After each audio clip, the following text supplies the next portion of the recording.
Hi good morning every one. പുതിയ വീഡിയോയിലേക്ക് എല്ലാവർക്കും സ്വാഗതം. ഒരുപാട് നാളുകൾക്ക് ശേഷം വീണ്ടും വീഡിയോ ആയിട്ട് വന്നിരിക്കുകയാണ്. രാവിലെ തന്നെ 6:45 മോനെ മദ്രസയിൽ കൊണ്ടുവയ്ക്കുകയാണ്. അതിനുശേഷം ഇന്ന് പച്ചരി ദോശയാണ്. ഉമ്മ അരച്ച് വെച്ചിട്ട് നല്ല എന്താ പറയുക കട്ടിയിലാണ് മാവ് അരച്ച് വെച്ചിരിക്കുന്നത്. ഇനി ആവശ്യത്തിന് വെള്ളം ചേർത്ത് ഇത് ലൂസാക്കി എടുക്കണം. അതിനിടയിൽ പുള്ളിക്കാരി അതിൽ ഉപ്പൊക്കെ ചേർത്തിട്ടുണ്ട്. ഇനി നമുക്ക് ദോശ ചുട്ട് തുടങ്ങാം കേട്ടോ. ഇപ്പോൾ കുറച്ചായിട്ട് എണീറ്റപ്പാടെ ചായ കുടിക്കുന്ന പരിപാടി എനിക്കില്ല കേട്ടോ.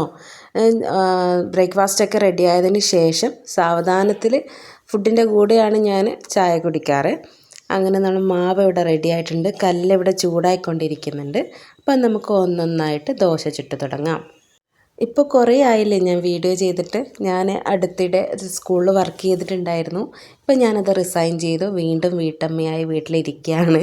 അപ്പോൾ ഇനി നമുക്ക് വ്ളോഗും കാര്യങ്ങളായി മുന്നോട്ട് പോകാം എന്നാണ് വിചാരിക്കുന്നത്. ഒരു ടീച്ചിങ് ലൈഫും എക്സ്പീരിയൻസ് ചെയ്തു. ഇനിയിപ്പം നമുക്ക് യൂട്യൂബൊക്കെ ആയിട്ട് മുന്നോട്ട് പോകണം. അപ്പം അങ്ങനെ ദോശ ചുട്ട് കഴിഞ്ഞിട്ടുണ്ട്. പിന്നെ അതൊക്കെ എന്താ പറയുക റെഡി ആയിട്ടുണ്ട്. ദോശ റെഡിയാക്കുന്നതിനിടയിൽ ഉമ്മ എന്ത് ചെയ്തിട്ടുണ്ട്, ചെറുപയർ കറി വെച്ചിട്ടുണ്ട് രാവിലേക്ക്. അതേപോലെ തന്നെ മോന് സ്കൂളിൽ കൊണ്ടുപോകാൻ വേണ്ടി സോയ ചങ്ക്സ് ഫ്രൈ ചെയ്തെടുക്കുകയും ചെയ്യുന്നുണ്ട്. അങ്ങനെ ലാസ്റ്റ് ദോശ ഒഴിച്ച് അത് റെഡിയാവാൻ വേണ്ടി വെയിറ്റ് ചെയ്യുകയാണ് ഞാൻ. അങ്ങനെ ദോശയൊക്കെ ചുട്ട് കഴിഞ്ഞ് അതൊക്കെ അടച്ച് വെച്ച് ഇനി നമുക്ക് സോയ ഫ്രൈ ചെയ്യണം. അതിനു വേണ്ടി എന്ത് ചെയ്യണം, സോയ നന്നായി കഴുകി ഒന്ന് തിളപ്പിക്കാൻ വെക്കുകയാണ്.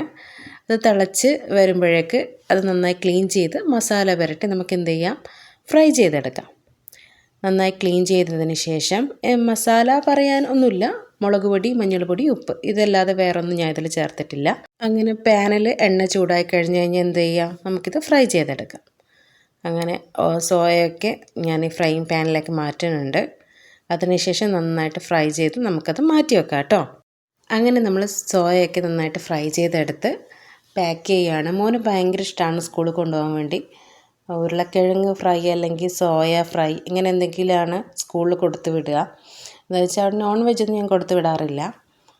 അങ്ങനെ അവൻ്റെ ചെറിയ ലഞ്ച് ബോക്സിലേക്ക് ഈ ഫ്രൈ എടുത്ത് വെക്കുകയാണ്. അതിനിടയിൽ 2-3 അങ്ങോട്ട് മേശമേലേക്ക് വീണ് പോകുന്നുണ്ട്. പിന്നെ ഞാനെടുത്ത് മാറ്റി. അങ്ങനെ അതൊക്കെ അടച്ചു വെച്ചു. പിന്നെ മോന് സ്കൂളിൽ പോകാനുള്ള യൂണിഫോമൊക്കെ അയൺ ചെയ്തു.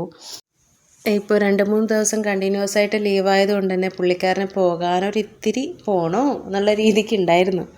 എന്നാലും കൂട്ടുകാരെയൊക്കെ കാണണം, കളിക്കണം എന്നൊക്കെ ഉള്ളത് അതും ഭയങ്കര ആഗ്രഹമാണ്. അതുകൊണ്ട് തന്നെ അന്നും അവയെ റെഡിയാക്കി ഞാൻ വേഗം പോകാമെന്നുള്ള രീതിയിൽ റെഡി ആയിട്ടുണ്ട്. അങ്ങനെ അയണൊക്കെ ചെയ്തു. അതിനിടയിൽ പിന്നെ അവനിങ്ങനെ ഓരോരോ വിശേഷങ്ങൾ സ്കൂളിൽ വന്ന് പറയുന്നുണ്ടായിരുന്നു. 9 മണിയാകുമ്പോഴേക്കും ഓട്ടോ വരും. അപ്പോൾ ഡ്രസ്സൊക്കെ ആയിട്ട് വേഗം അവനെ കൊടുക്കുകയാണ്. അതിനിടയിൽ ഉമ്മ അവന് ബ്രേക്ക്ഫാസ്റ്റൊക്കെ കൊടുത്തിട്ടുണ്ടായിരുന്നു. അതിനുശേഷം ഞാൻ എൻ്റെ ഫുഡ് കഴിക്കാനിരിക്കുകയാണ്. ഇന്ന് ദോശ, ചെറുപയർ, പിന്നെ ബാക്കി എന്തൊക്കെ സ്പെഷ്യലുള്ളത് നിങ്ങൾ കണ്ടോളൂ കേട്ടോ. 2 ദോശ എടുത്തിട്ടുണ്ട്, ചെറുപയർ എടുക്കുന്നുണ്ട്, അതേപോലെ കുറച്ച് സോയ ചങ്ക്സ് ഫ്രൈ ചെയ്തത് എടുക്കുന്നുണ്ട്. പിന്നെ സ്പെഷ്യൽ ഐറ്റം എന്ന് പറയുന്ന ഒരു മുട്ട പുഴുങ്ങിയതാണ്. ഞാൻ എപ്പോഴും ബ്രേക്ക്ഫാസ്റ്റിൻ്റെ കൂടെ ഉൾപ്പെടുത്താറുണ്ട്. ഇതാണ് ഇന്നത്തെ ബ്രേക്ക്ഫാസ്റ്റ്. നല്ല ആസ്വദിച്ച് കട്ടൻ ചായയുടെ കൂടെ ഈ ബ്രേക്ക്ഫാസ്റ്റ് കഴിക്കാൻ നല്ല സന്തോഷമാണ് കേട്ടോ. അധികം എൻ്റെ വീട്ടിൽ ദോശ തന്നെയായിരിക്കും.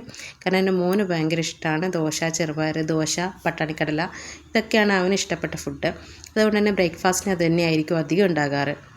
അതിനുശേഷം ഇനി ഉച്ചക്കത്തെ പണി എന്ന് പറയാൻ എനിക്ക് ആകെ ഉമ്മ തന്നത് ഈ കുഞ്ഞിമത്തി ഫ്രൈ ചെയ്തെടുക്കാൻ വേണ്ടി മാത്രമാണ്.